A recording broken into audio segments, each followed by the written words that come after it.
Delete ചെയ്യാവോ? Post ചെയ്യുന്നതിൽ തെറ്റുണ്ടെങ്കിൽ നിങ്ങൾ പോലീസിൽ പരാതി കൊടുക്കൂ. സോറി.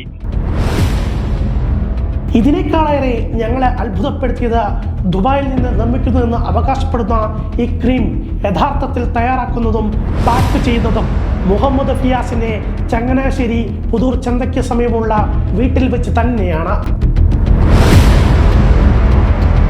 നമസ്കാരം. ഏറ്റുമാനൂർ മംഗളം കോളേജിലെ എഞ്ചിനീയറിംഗ് വിദ്യാർത്ഥി കുളത്തുമാട്ടിൽ മുഹമ്മദ് ഫിയാസിൻ്റെ സ്വന്തം പ്രൊഡക്റ്റാണ് എൻ്റെ കയ്യിലിരിക്കുന്ന ക്രീം എക്സ് എമിറേറ്റ്സ് എന്ന് പറയുന്ന ഈ ഒരു ഉൽപ്പന്നം. നല്ല പാക്കിംഗ്, പുറമേ നിന്ന് നോക്കിയാൽ ഒരു ലുക്കൊക്കെ ഉണ്ട്. ദുബായിലെ മജാസ് കോസ്മെറ്റിക് എന്ന കമ്പനിയാണ് ഈ മുഖം വെളുപ്പിക്കാനുള്ള ക്രീം നിർമ്മിക്കുന്നതെന്നാണ് ഇതിൻ്റെ ബോക്സിൽ തന്നെ പറഞ്ഞിരിക്കുന്നത്. എന്നാൽ പേരിന് പോലും ഒരു വെബ്സൈറ്റ് പോലും ഇല്ലാത്ത ഇങ്ങനെ ഒരു കോസ്മെറ്റിക് കമ്പനി ദുബായിൽ പ്രവർത്തിക്കുന്നതായി ഞങ്ങളുടെ ദിവസങ്ങളോളം നീണ്ട അന്വേഷണത്തിൽ ഇതുവരെയും കണ്ടെത്താനായിട്ടില്ല. ഇനി ദുബായിൽ നിന്നാണ് ഈ പ്രൊഡക്റ്റ് കൊണ്ടുവരുന്നതെങ്കിൽ ഫിയാസും സംഘത്തിനും ഇറക്കുമതി ലൈസൻസ് ഇല്ലതാനും. ഇനി ഈ കവർ തുറന്ന് പരിശോധിക്കാം. Ingredients, direction to use, benefits തുടങ്ങി കവറിലുള്ള അതേ കാര്യങ്ങൾ മാത്രമാണ് ബോട്ടിലുമുള്ളത്. ബോട്ടിൽ തുറന്നു നോക്കിയാൽ ലൈറ്റ് പിസ്ത കളറിലുള്ള ക്രീം കാണാം. ദിവസം രാത്രി ഉറങ്ങുന്നതിന് മുമ്പ് കഴുകിയ മുഖത്ത് അപ്ലൈ ചെയ്ത് കുറച്ചു നേരം മസാജ് ചെയ്ത് കിടന്ന രാവിലെ തണുത്ത വെള്ളത്തിൽ മുഖം കഴിയാൽ ദിവസങ്ങൾക്കുള്ളിൽ മുഖം വെട്ടിത്തിളങ്ങുമെന്നാണ് ഈ കമ്പനി അവകാശപ്പെടുന്നത്. ശരിയാണ്, വളരെ പെട്ടെന്ന് തന്നെ മുഖം വെട്ടിത്തിളങ്ങും. പക്ഷേ അത് വൃക്കരോഗത്തിനും ക്യാൻസറിനും കാരണമാകുമെന്നാണ് ഞങ്ങളുടെ അന്വേഷണത്തിൽ നിന്നും വ്യക്തമായത്. ചില ലോഹമൂലകങ്ങൾ അനുവദിച്ചതിലും 10 മടങ്ങ് ഉപയോഗിച്ചെന്നാണ് പെട്ടെന്നുള്ള ഈ റിസൾട്ട് ലഭിക്കുന്നതെന്നാണ് പ്രമുഖ ഡോക്ടർമാർ ഫസ്റ്റ് റിപ്പോർട്ടിനോട് പ്രതികരിച്ചത്. ക്രീമിലെ ലോഹമൂലകങ്ങൾ രക്തത്തിൽ കലർന്ന് വൃക്കയെ വളരെ വേഗത്തിൽ ബാധിക്കാൻ സാധ്യതകൾ ഏറെയാണ്. വൃക്കയുടെ അരിപ്പിയുടെ അരിക്കൽ ശേഷി ഇതിലെ ലോഹമൂലകങ്ങൾ നഷ്ടപ്പെടുത്തും. അരിക്കൽ ശേഷി നഷ്ടപ്പെടുന്നതിലൂടെ പ്രോട്ടീനുകൾ ക്രമാതീതമായി മൂത്രത്തിലൂടെ പുറത്തേക്ക് പോകും. ശരീരഭാരം കൂടുക, അമിതമായ ക്ഷീണം, ഉയർന്ന രക്തസമ്മർദ്ദം, അണുബാധ തുടങ്ങിയ രോഗലക്ഷണങ്ങളാണ് പിന്നീട് ഉണ്ടാവുക. ഫേസ് ക്രീം തേച്ചിട്ട് ഇതുപോലെ വൃക്ക തകരാറുണ്ടാവുന്ന ധാരാളം കേസുകൾ, മെംബ്രേനസ് നെഫ്രോപ്പതി ഉണ്ടാവുന്നുണ്ട്. എങ്ങനെയെന്ന് പറഞ്ഞാൽ നേരെ ഇത് സ്കിൻ അബ്സോർപ്ഷൻ കഴിഞ്ഞു കഴിഞ്ഞാൽ നമുക്കിത് ശരീരത്തിൽ എല്ലാം നമ്മൾ ഫിൽട്ടർ ചെയ്യുന്ന എവിടെ നിന്നാണ്? വൃക്ക വഴിയാണ്. ഈ വൃക്കയിലോട്ട് ഇത് കയറി പോകുമ്പോൾ വൃക്കേൻ്റെ സെൽസ് നശിക്കുകയും വൃക്കയുടെ അതിൻ്റെ അകത്ത് ഈ നേരത്തെ പറഞ്ഞതുപോലെ അരിപ്പ വലുതായി അതിൻ്റെ അകത്ത് പ്രോപ്പറായിട്ട് വൃക്ക പ്രവർത്തിക്കാത്ത രീതിയിലോട്ട് മാറും. അപ്പോൾ നമുക്കിതെങ്ങനെ കണ്ടുപിടിക്കാം? നമുക്ക് അങ്ങനെയാണെങ്കിൽ ഒരു ക്രീം ഉപയോഗിക്കാൻ പറ്റില്ലല്ലോ എന്ന് പല ആളുകളും പേടിക്കുക. അല്ലെങ്കിൽ ഏത് ക്രീം ഉപയോഗിച്ചാലും നിങ്ങൾ പേടിക്കേണ്ട ഒരു ആവശ്യമില്ല. നിങ്ങൾ മനസ്സിലാക്കേണ്ടത് ഇതിന് അംഗീകാരം കിട്ടിയിട്ടുണ്ടോ എന്ന് നോക്കുക. ഇപ്പോൾ ഇന്ത്യയിലാണെങ്കിൽ അംഗീകാരം കൊടുക്കുന്നത് CDSCO, അതായത് central drugs standard control organisation എന്ന് പറഞ്ഞ് ministry of health and family വെൽഫെയറിൻ്റെ അണ്ടറിലാണ് ഈ എല്ലാ അപ്രൂവൽ കിട്ടുന്നത്. അങ്ങനെ പ്രോപ്പറായിട്ട് അപ്രൂവൽ കിട്ടിയിട്ടുണ്ടോ, അല്ലെങ്കിൽ അതിന് എന്തെങ്കിലും സർട്ടിഫിക്കേഷൻ കിട്ടിയിട്ടുണ്ടോ? ഫോർ എക്സാമ്പിൾ ഇപ്പോൾ bureau of Indian standard BAS certificate, അതുപോലെ എന്തെങ്കിലും സർട്ടിഫിക്കേഷൻ കിട്ടിയിട്ടുണ്ടോ എന്നുള്ളത് ഉറപ്പുവരുത്തണം. ഇപ്പം അമേരിക്ക പോലുള്ള സ്ഥലങ്ങളിൽ FDA അപ്രൂവൽ ആയിട്ടുള്ള മുഖത്തുള്ള ക്രീമുകളെല്ലാം സേഫാണ് എന്ന് അവർ തന്നെ ചെക്ക് ചെയ്തിട്ടുണ്ട്. അപ്പം അവർക്ക് ഉറപ്പായിട്ട് നമുക്ക് ഉപയോഗിക്കാം. എത്തരത്തിലുള്ള സാധനങ്ങൾ തേച്ചാലും നമുക്കൊരു പ്രോബ്ലം ഉണ്ടാവില്ല. അപ്പം നമ്മൾ ചെയ്യുന്നത് വളരെ തുച്ഛമായിട്ട് ഇറക്കുന്ന സാധനങ്ങൾ, അല്ലെങ്കിൽ ചീപ്പായിട്ട് ഇത്തരത്തിൽ റിസൾട്ട് ഓറിയൻറ്റഡ് ആയിട്ട് ചില ആളുകൾ ഉണ്ടാക്കും. അതിൻ്റെ അകത്ത് മെർക്കുറിയും സിങ്കും സിങ്കല്ല കാഡ്മിയം പോലുള്ള സാധനങ്ങൾ ആഡ് ചെയ്യുമ്പോഴാണ് ഈ പ്രശ്നങ്ങൾ ഉണ്ടാകുന്നത്. മാത്രമല്ല, ക്രീം എക്സ് എമിറേറ്റ്സ് ഉപയോഗിക്കുന്ന 10 പേരിൽ 8 പേരുടെയെങ്കിലും ചർമ്മത്തിന് പുറത്തെ സ്ട്രാറ്റം കോണിയം എന്ന ആവരണത്തെ ഇത്തരം വൈറ്റനിങ് ക്രീമുകൾ നശിപ്പിക്കും. ഇതോടെ ചർമ്മം വളരെ സെൻസിറ്റീവ് ആകും. പിന്നീട് ചെറിയ ചൂട് പോലും സഹിക്കാൻ പറ്റാത്ത അവസ്ഥയാകും ചർമ്മം. മാത്രമല്ല, പലതരം ഇൻഫെക്ഷനുകളും ഇത് കാരണമായേക്കും എന്നാണ് പ്രമുഖ ഡോക്ടർമാർ തന്നെ അഭിപ്രായപ്പെടുന്നത്. ഇനി ക്രീം എക്സ് എമിറേറ്റ്സിനെ കുറിച്ച് ഞങ്ങൾ നടത്തിയ അന്വേഷണത്തിൽ നിന്ന് വ്യക്തമായ ചില കാര്യങ്ങൾ പറയാം.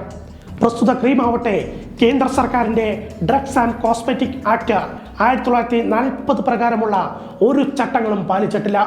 സെൻട്രൽ ഡ്രഗ്സ് സ്റ്റാൻഡേർഡ് കൺട്രോൾ ഓർഗനൈസേഷൻ്റെ അംഗീകാരമുള്ള കോസ്മെറ്റിക് ഉൽപ്പന്നങ്ങൾ മാത്രമേ ഇന്ത്യയിൽ വിൽക്കാവുള്ളൂ എന്ന നിയമം നിലനിൽക്കുകയാണ് ഇത്. മാത്രമല്ല, ഒരു തരത്തിലുള്ള ക്ലിനിക്കൽ ടെസ്റ്റിനും ക്രീം എക്സ് എമിറേറ്റ്സ് ഇതേവരെ വിധേയമാക്കിയിട്ടില്ല. ഇതിനേക്കാളേറെ ഞങ്ങളെ അത്ഭുതപ്പെടുത്തിയത് ദുബായിൽ നിന്ന് നിർമ്മിക്കുന്നുവെന്ന് അവകാശപ്പെടുന്ന ഈ ക്രീം യഥാർത്ഥത്തിൽ തയ്യാറാക്കുന്നതും പാക്ക് ചെയ്യുന്നതും മുഹമ്മദ് ഫിയാസിന്റെ ചങ്ങനാശ്ശേരി പുതൂർ ചന്തയ്ക്ക് സമീപമുള്ള വീട്ടിൽ വെച്ച് തന്നെയാണ്. മാത്രമല്ല, ഒരു തരത്തിലുള്ള ആരോഗ്യ പ്രവർത്തകരും ഈ ക്രീമിന്റെ ഒരു നിർമ്മാണ ഘട്ടത്തിലും പരിശോധിക്കുന്നില്ല എന്നതാണ് നഗ്നമായ സത്യം. പിന്നെ ക്രീം എക്സ് എമിറേറ്റ്സ് ഉപയോഗിച്ചാൽ ഉണ്ടാകുന്ന സൈഡ് എഫക്ട്സിന് ആരുത്തരം പറയും? ഇത്രയും ഗുരുതരമായ ആരോഗ്യ പ്രശ്നങ്ങൾ ഉണ്ടാക്കുന്ന ഈ ക്രീം ആവട്ടെ ഓൺലൈൻ സൈറ്റുകളിലും സോഷ്യൽ മീഡിയ പേജുകളിലുമായി ഇതിന്റെ വിൽപ്പന ഇപ്പോഴും തകൃതിയായി നടക്കുകയാണ്. ഈ കാണുന്ന പാക്കിനുള്ളിലാണ് യൂത്ത് ഫേസ് ക്രീം ഉള്ളത്. മുഹമ്മദ് ഫിയാസ് കഴിഞ്ഞ 3 വർഷങ്ങളായി ഈ ക്രീമിന്റെയും വിൽപ്പനക്കാരനാണ്. കഴിഞ്ഞ സെപ്റ്റംബറിൽ യൂത്ത് ഫേസ് ക്രീം ഉപയോഗിച്ച മലപ്പുറത്ത് 11 പേർക്ക് അത്യപൂർവമായ വൃക്കരോഗം പിടിപെട്ടിരുന്നു. മെംബ്രനസ് നെഫ്രോപ്പതി എന്ന വൃക്കരോഗമാണ് യൂത്ത് ഫേസിന്റെ ഉപഭോക്താക്കൾക്ക് റിപ്പോർട്ട് ചെയ്തത്. രോഗം മൂർച്ഛിച്ച 14-കാരി യൂത്ത് ഫേസ് ക്രീം ഉപയോഗിച്ചെന്ന വിവരത്തെ തുടർന്നായിരുന്നു കോട്ടക്കൽ മിംസ് ആശുപത്രിയിലെ ഡോക്ടർമാരായ സജീഷ് ശിവദാസനും രഞ്ജിത്ത് നാരായണനും ചേർന്ന് വിശദമായ പഠനം നടത്തിയത്. മെർക്കുറി, കാഡ്മിയം അടക്കമുള്ള ലോഹമൂലകങ്ങൾ അനുവദിച്ചതിലും 100 ഇരട്ടി യൂത്ത് ഫേസിൽ അന്ന് കണ്ടെത്തിയിരുന്നു എന്നാണ് മാധ്യമങ്ങൾ റിപ്പോർട്ട് ചെയ്തിരിക്കുന്നത്.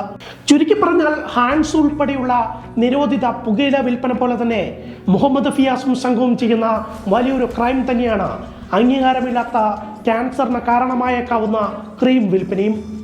ഇനി ഞങ്ങളുടെ പരമ്പരയുടെ ആദ്യ ഭാഗം പുറത്തു വന്നതിനെ തുടർന്ന് ലഹരി മാഫിയയിലെ കണ്ണിയായ ഫിയാസ് ഫസ്റ്റ് റിപ്പോർട്ടിന്റെ ഓഫീസ് നമ്പറിൽ വിളിച്ച് ഭീഷണിപ്പെടുത്തിയതും പ്രേക്ഷകർ തീർച്ചയായും കേൾക്കേണ്ടതാണ്. വാർത്ത കൊടുക്കാതിരിക്കാൻ ഞങ്ങൾക്ക് പണം വാഗ്ദാനം ചെയ്തതിന്റെ ഓഡിയോ ഞങ്ങൾ പുറത്തുവിട്ടതിന്റെ അമർഷമായിരുന്നു. പോസ്റ്റ് ചെയ്യുന്നതിൽ തെറ്റുണ്ടെങ്കിൽ നിങ്ങൾ പോലീസിൽ പരാതി കൊടുക്കൂ. സോറി. ഹലോ, ഇതൊന്ന് ഡിലീറ്റ് ചെയ്യാവോ? ഡിലീറ്റ് ചെയ്യാനല്ലല്ലോ അപ്ലോഡ് ചെയ്തത്. ഞാൻ അങ്ങനെ വല്ലവരുടെ അടുത്തുനിന്ന് കാശ് വാങ്ങി വാർത്ത അപ്ലോഡ് ചെയ്യുകയും വാർത്ത ഡിലീറ്റ് ചെയ്യുകയും ചെയ്യുന്ന മാധ്യമപ്രവർത്തനാണെന്ന് നിങ്ങൾക്ക് എന്തെങ്കിലും തോന്നലുണ്ടെങ്കിൽ ആ തോന്നലൊന്ന് മാറിക്കോ. അപ്പൊ നിങ്ങൾ പറഞ്ഞതോ? ആര്? ഞാൻ നിങ്ങളെ കൊണ്ട് പറയിപ്പിച്ചതാണ്. ഞാൻ പറഞ്ഞതല്ല, നിങ്ങളെ കൊണ്ട് പറയിപ്പിച്ചതാണ്. നിങ്ങൾ പറഞ്ഞ എമൗണ്ട് തരാന്ന് പറഞ്ഞാൽ ഞാൻ ആ എമൗണ്ട് തന്നെ അവിടെ എടുത്തു ചോദിച്ചത് എന്തിനാണെന്നറിയോ? ഇതിന്റെ കോൾ റെക്കോർഡ് എനിക്ക് റെക്കോർഡ് ചെയ്ത് വെച്ചിട്ടുണ്ട്, നിങ്ങളെ ട്രാപ്പിലാക്കാന്നുള്ള രീതിയിൽ.